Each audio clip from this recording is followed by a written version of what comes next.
Hello, my name is Clare.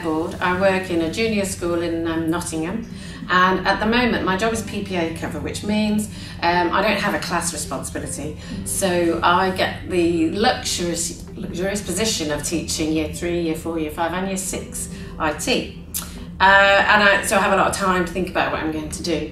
I've recently, with the Year 5 class, started using code.org, where they have lots of activities and a limited number of blocks to achieve a certain aim, which is move one character to somewhere else.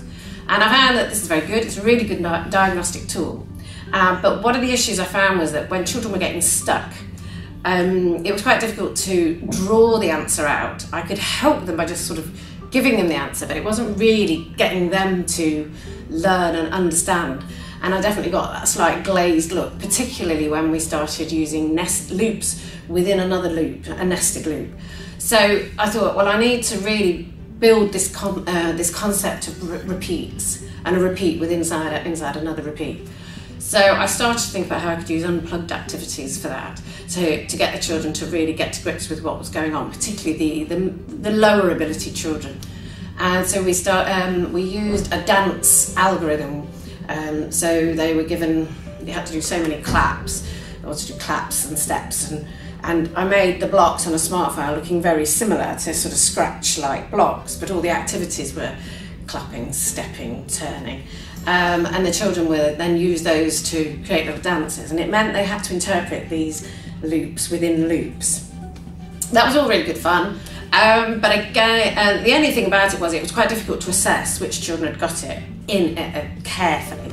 I got a rough idea of who was picking it up quickly. So following on from that, we did a similar activity where they had an algorithm, again looking very much like a scratch algorithm, but where they had to build a certain pattern in multi-link cubes.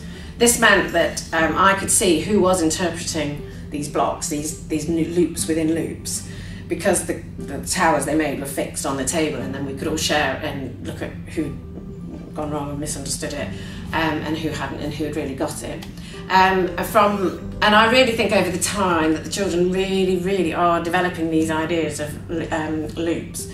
We've now moved on to using Blockly, which is where you can use a procedure, create a shape, and then use that shape within a shape. And then, so say you've made a triangle, you repeat your triangle to make a star shape. You can then make almost like a snowflake with stars at the end of that. So again, that's where that repeat inside a repeat.